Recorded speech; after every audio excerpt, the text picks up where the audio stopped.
do these two things and paint your roofs white and make sure you're measuring the energy output of buildings, not just the design with LEED certified buildings. Very, very smart points. But DOE has pushed us to do that, and I think we're kind of stuck in Gen 1.0, which I would describe as kind of the emergency phase. Get the money spent, do the easiest things that we can, try to innovate here and there, but we're scared because of the regulations that are put on us. So my first point about what we could do as local government and federal government is figure out a better way to get out of the way while not losing accountability. It may seem like a paradox because every layer of accountability you add slows things down. We are using our funds to attract a recycler to come here from Northern California, a group called eCullet. We had everything planned, and I just found out yesterday 100 jobs, green jobs, which we always talk about, that were about to land here. They decided to pull out because their board couldn't get past the part that said, under penalty of perjury, you will for sure produce this many jobs with this much money. Now, it's good to have the accountability in terms of, $50,000 should produce one job. We have all these federal standards for work that we've done outside of the green sector in community development. And I like that they're there, but this is such a free-form, undetermined area to put sometimes such hard handcuffs. A lot of people are being scared away from doing that. I'd rather not do this with stimulus money. I'd rather not do it with city money that has these same sort of requirements and ask me whether I'm invested in Burma and whether I have 15% of my wages going to this or that. These things are difficult for the private sector when we have well-intentioned public laws that we pass that then sometimes get in the way of how quickly we can begin to innovate. So that would be my first point, is how can we figure out a structure of innovation so that we can get to what I would call the 2.0 stage, which is where we begin to have the entrepreneurial phase, where we begin to see what are our clusters that we want to locate here in Los Angeles. Just speaking in the last week, between BYD, a huge Chinese car and battery developer that's going to headquarter its North American headquarters here in Los Angeles, the mayor and county board of supervisors and LA EDC and others were very involved in. Dakota, a company that wants to manufacture right here, a car that would be over 50% American-made, electric car, to the car that I just drove outside that cornered like a dream. We want to be able to have Los Angeles be that sort of a cluster, but we need to be able to move from where policymakers are trying to throw the money out as quickly as possible to whoever kind of steps up to something more deliberate. And one of the things I would love to work with the federal government on is how can we share local and state information on innovation. So I can hear an amazing thing that Cincinnati is doing, and I can hear what Utah did in a given area, and begin to have these best practices shared across the government levels that we have. And then, because I want to wrap up, because I know there's two other speakers and some good questions out there, it's really then the 3.0 phase that is what we're moving towards, which is then the deep investments in strategic areas, where we go past the entrepreneurial phase. We see some small businesses and great ideas begin to ramp up and scale up to a level where they can be a mid-level company. And then it's the deep investments where we can take federal money that we have some flexibility with, or particular programs that the federal government has where people are chasing that money, and begin to make those deeper investments now in really building up scale so that this is an embedded part of our new economy. One of the frustrations for me right now is in this economic downturn as an environmentalist and somebody who cares a lot about jobs, is I think we're losing the battle on environmentalism. If you look at polls right now in top 10 issues, the environment's like 9th or 10th, and it's the lowest it's been in over a decade because people have disconnected the environment from jobs. Now, we've done a lot of work amongst ourselves to talk about green jobs, which nobody out there knows what that means, and many of us in here don't really know what it means if there is such a thing of just this abstract green jobs. But people do understand more particular terms. Clean energy is something people can wrap their head around and that they do understand. And that we have to make the argument right now why repealing something like AB 32 would be such a step backwards when we're looking at a global competitive environment and seeing what China and Korea and other places are doing in this sector. If we don't have some things that drive forward what we are doing, we will be left behind. If we don't translate down to the neighborhood level of what some of these jobs mean and what the impact is on our communities, we also will see kind of the green sector be pushed away, even in the midst of things like the oil spill that's going on in the Gulf and things that get the attention for a while. Once we move on from that, people will get back to kind of the bread and butter, and I think we will have lost an opportunity.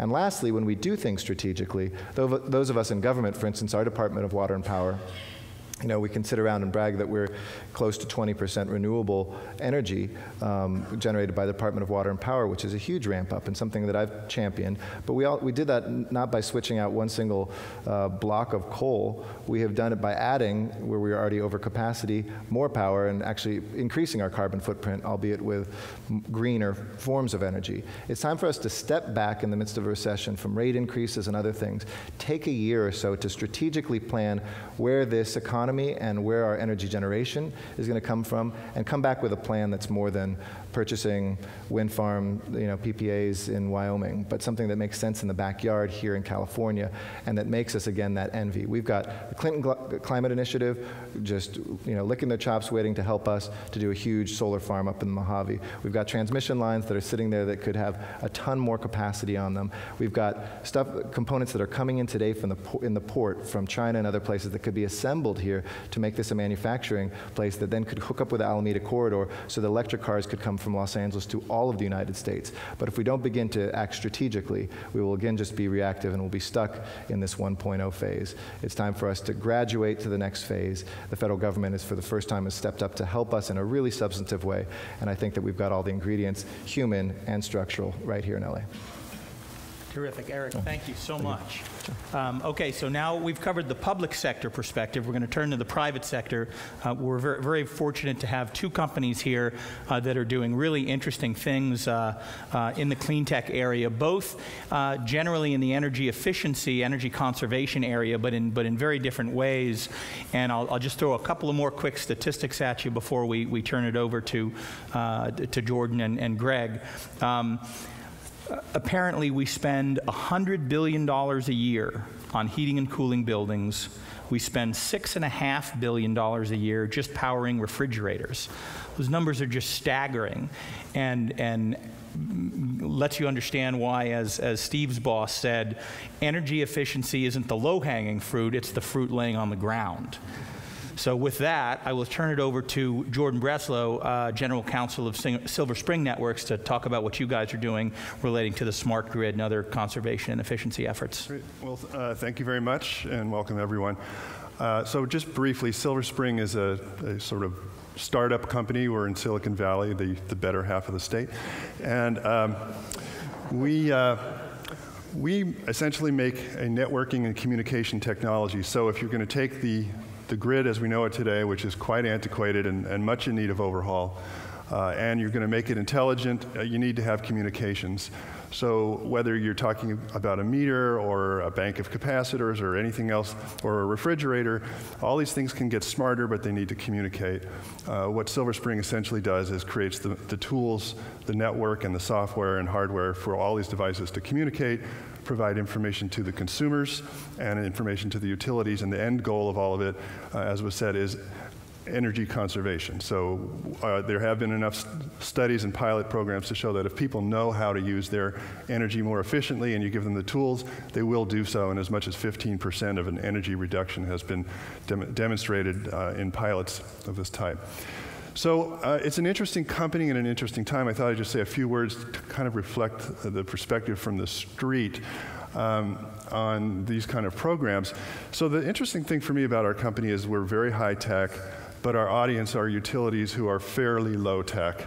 And it's been a little bit of like when the internet first met Hollywood, they didn't know how to do business. Well, for us, when technology companies met the utilities, we weren't quite sure how to do business. I'm much in the software background. I'm used to licensing software and saying if it has a bug, well, we'll fix it next week or next year. We'll give you a warranty of 90 days. And the utilities say, no, we want 20-year warranties, and we want you to fix things within 15 minutes if they break, and we can't have an outage. So we've had to step up a lot. The utilities have had to learn something about buying technology and how to kind of change their ways of looking at products. So it's been an interesting time. On the finance side, we're a Silicon Valley company. We're primarily funded by venture capital firms. When we do a little sales pitch, we talk to them, we maybe give them some slides, we negotiate for a couple of weeks, and then they write us a check for some numbers of millions of dollars, and we just spend the next year spending it as fast as we possibly can, and going back for more when we run out.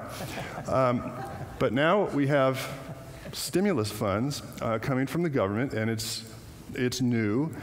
It's fabulous for us. We're definitely the beneficiaries. We didn't directly receive it, but our customer base has now received at least awards for, I guess it's $4.3 billion for smart grid. So there are utilities around the country that are now standing in line, ready to receive these funds, and when they do, Silver Spring and our competitors will enjoy the fruits of that by being able to sell our products to them.